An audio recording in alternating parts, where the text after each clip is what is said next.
Cricket के मैदान पर हार और जीत तो लगी रहती है, लेकिन जब हार एक ऐसी शर्मनाक शिकस्त में बदल जाए जो पूरे देश के क्रिकेट फैंस को झकझोर कर रख दे, तो सवाल उठना लाजमी है। कल के मैच में जो कुछ भी हुआ उसकी उम्मीद किसी ने नहीं की थी। फैंस पूरे जोश के साथ स्टेडियम में और टीवी स्क्रीन के सामने बैठे थे, इस उम्मीद में कि टीम इंडिया एक शानदार खेल दिखाएगी। लेकिन जैसे जैसे मैच आगे बढ़ा, वो जोश धीरे धीरे निराशा और गुस्से में बदल गया। इंग्लैंड के खिलाफ इस तीसरे टीबीसी मैच को लेकर सभी के अंदर एक अलग ही उत्साह था। सीरीज का यह मोड़ बेहद मुख्य था और हर एक फैन चाहता था कि भारतीय टीम यहां से दबदबा बनाए। लेकिन मैदान पर जो सच निकलकर सामने आया, उसने सभी क्रिकेट एक्सपर्ट्स और पुराने खिलाड़ियों को सोचने पर मजबूर कर दिया है। 125 रनों की यह बड़ी हार कोई आम हार नहीं है। यह एक ऐसी शिकस्त है जो टीम की तैयारियों, उनकी रणनीति और मैदान पर उनके प्रदर्शन पर एक बड़ा सवाल खड़ा करती है। शुरुआत से ही ऐसा लग रहा था जैसे टीम के पास कोई पुख्ता प्लान नहीं था। जब आप एक ऐसी मजबूत इंटरनेशनल टीम के खिलाफ खेलते हैं तो आपकी हर एक चाल सटीक होनी चाहिए। लेकिन कल के मैदान पर भारतीय टीम बिल्कुल बिखरी हुई नजर आई। ना तो बॉलिंग में वो धार थी और ना ही बल्लेबाजी में वो जज्बा जो हमें आमतौर पर टीम इंडिया में देखने को मिलता है। इस पहले भाग में हम इसी निराशा और मैदान के उस डर भरे माहौल की बात कर रहे हैं जहां से इस बड़ी हार की शुरुआत हुई। मैच की शुरुआत टॉस से होती है और वहीं से रणनीति का पहला पन्ना खुलता है। कल के मैच में जब सिक्का उछला तो नतीजा जो भी रहा हो, मैदान पर उसका असर बिल्कुल अलग दिखा। इंग्लैंड के बल्लेबाजों ने पहली ही गेंद से अपने इरादे साफ कर दिए थे। उन्होंने भारतीय बॉलिंग को बिल्कुल बैकफुट पर धकेल दिया। पावर प्ले का फायदा कैसे उठाया जाता है, ये कल इंग्लैंड के ओपनर्स ने बखूबी दिखाया। भारतीय बॉलर्स जो आमतौर पर शुरुआती झटके देने के लिए जाने जाते हैं, कल बिल्कुल बेबस नजर आए। गेंद ना तो स्विंग हो रही थी और ना ही उसमें वो सटीक लाइन लेंथ थी जो बल्लेबाजों को परेशान कर सके। इंग्लैंड के टॉप ऑर्डर ने हर एक खराब गेंद को सीमा रेखा के पार भेजा और अच्छे गेंदों पर भी बड़े शॉट लगाने से परहेज नहीं किया, स्पिनर हो या तेज गेंदबाज। कल सभी के खिलाफ एक जैसा ही आक्रामक रुख देखने को मिला। सबसे निराशाजनक रहा डेथ ओवर्स का खेल। जब लग रहा था कि शायद टीम इंडिया वापसी करेगी और रनों की रफ्तार पर अंकुश लगाएगी, तब इंग्लैंड के निचले क्रम के बल्लेबाजों ने आकर बचे खुचे अरमानों पर भी पानी फेर दिया। एक बड़ा और विशालकाय टारगेट बोर्ड पर लग चुका था।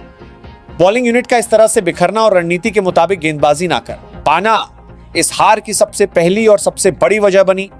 जब आपके सामने एक बड़ा लक्ष्य हो तो आपको एक मजबूत और धमाकेदार शुरुआत की जरूरत होती है। लेकिन कल जब भारतीय बल्लेबाज मैदान पर उतरे तो लग रहा था कि वो पहले से ही दबाव के बोझ तले दबे हुए हैं। एक बड़े टारगेट का पीछा करते वक्त जो सूझबूझ और आक्रामकता चाहिए थी, वो बिल्कुल गायब दिखी। टीम इंडिया का टॉप ऑर्डर बिना कोई बड़ा योगदान दिए ताश के पत्तों की तरह बिखर गया। शुरुआती ओवर्स में ही विकेट्स गिरने का सिलसिला शुरू हो गया। इंग्लैंड के तेज गेंदबाजों ने उन परिस्थितियों का पूरा फायदा उठाया और सही लाइन और लेंथ पर गेंदबाजी की। भारतीय ओपनर्स ने खराब शॉट्स खेलकर अपने विकेट्स गंवाए। जब आप पहले 2 या 3 ओवर्स में ही अपने मुख्य बल्लेबाजों को खो देते हैं तो आने वाले बल्लेबाजों पर दबाव 2 गुना हो जाता है। मैदान पर ऐसी कोई साझेदारी बनती हुई नहीं दिखी जो पारी को संभाल सके या रनों की गति को बरकरार रख सके। बल्लेबाज आए और चलते बने। एक के बाद एक विकेट गिरने से स्टेडियम में बैठे फैंस की उम्मीदों पर पानी फिरता गया। भी बड़े मैच को जीतने के लिए आपके टॉप ऑर्डर का चलना जरूरी होता है, लेकिन कल का कॉलेप्स देखकर ऐसा लगा जैसे बल्लेबाजी में कोई गहराई या आत्मविश्वास बचा ही नहीं था। इस मैच में सबकी नजरें कुछ ऐसे खिलाड़ियों पर थीं जिन्हें टीम का भविष्य माना जा रहा है और जिन पर मिडिल ऑर्डर को संभालने की जिम्मेदारी थी। तिलक वर्मा और श्रेयस अय्यर जैसे बल्लेबाजों से सबको बेहद उम्मीदें थी। जब टॉप ऑर्डर जल्दी पवेलियन लौट गया था, तब इन दोनों के पास एक सुनहरा मौका था कि मैदान पर टिककर एक लंबी पारी खेले और टीम को इस मुश्किल से निकाले। लेकिन अफसोस, कल का दिन इन दोनों के लिए ही किसी बुरे सपने से कम नहीं रहा। तिलक वर्मा ने जल्दबाजी में अपना विकेट गंवाया। उनके शॉट सिलेक्शन में वो परिपक्वता नहीं दिखी जिसकी उनसे उम्मीद की जाती है। वहीं दूसरी तरफ श्रेयस अय्यर, जो शॉर्ट पिच गेंदों पर अक्सर फंसते हैं, कल फिर से उसी कमजोरी का शिकार हुए। उनका सेटअप और उनका अप्रोच बिल्कुल असफल रहा। जब आपके मुख्य अंतर्राष्ट्रीय खिलाड़ी इस तरह के अहम मोड़ पर फेल होते हैं तो पूरी टीम का मनोबल टूट जाता है। इन दोनों खिलाड़ियों के पास अनुभव है और उन्होंने पहले भी अच्छा किया है, लेकिन कल के बड़े मैच के बड़े दबाव को ये दोनों ही झेल नहीं पाए। इनका जल्दी आउट होना मैच का वो टर्निंग पॉइंट था जहां से बची खुची उम्मीदें भी पूरी तरह खत्म हो गई। हार जब इतनी बड़ी हो तो सिर्फ खिलाड़ियों पर नहीं बल्कि उन्हें तैयार करने वाले और रणनीति बनाने वाले मैनेजमेंट पर भी उंगलियां उठनी शुरू हो जाती हैं।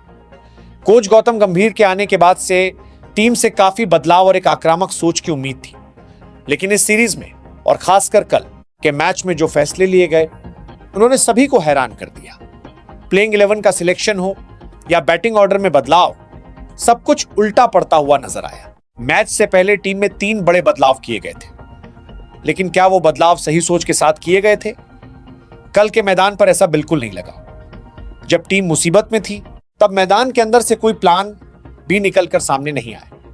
एक कोच के रूप में गंभीर की रणनीति पर अब सवाल उठ रहे हैं कि क्या टीम अतिरिक्त प्रयोगों के चक्कर में अपना असली संतुलन खो बैठी है।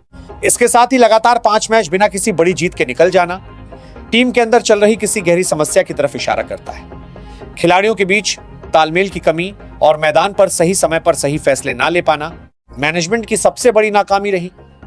अगर आने वाले समय में इन गलतियों को नहीं सुधारा गया तो आगे की राह और भी ज्यादा मुश्किल हो जाएगी। 125 रनों की यह हार टीम इंडिया के लिए एक बहुत बड़ा सबक है। इस शिकस्त ने यह साफ कर दिया है कि क्रिकेट में आप पुराने रिकॉर्ड्स या नाम के दम पर मैच नहीं जीत सकते। मैदान पर हर दिन एक नया दिन होता है और वहां आपको अपनी पूरी ताकत और सही दिमाग के साथ खेलना होता है। इंग्लैंड ने कल हर एक डिपार्टमेंट में भारतीय टीम को पछाड़ा, चाहे वो बैटिंग हो, बॉलिंग हो या उनकी मजबूत फील्डिंग। आने वाले मैचेस के लिए अब टीम को नए सिरे से सोचना होगा। सबसे पहले खिलाड़ियों के अंदर उनका खोया हुआ आत्मविश्वास वापस लाना होगा। शॉर्ट पिच गेंदों पर जो कमजोरी बार बार सामने आ रही है उस पर बल्लेबाजों को नेट्स में कड़ी मेहनत करनी होगी। बॉलर्स को डेथ ओवर्स में रन रोकने के लिए नए प्लान्स और यॉर्कर जैसी सटीक गेंदों का इस्तेमाल सीखना होगा। फैंस अभी निराश हैं और उनका गुस्सा होना जायज भी है, लेकिन एक सच्चा फैन वही होता है जो मुश्किल समय में भी अपनी टीम के साथ खड़ा रहे। उम्मीद है कि टीम इंडिया इस हार से सीख लेकर अगले मैच में एक नए जोश और पूरी ताकत के साथ मैदान पर वापसी करेगी।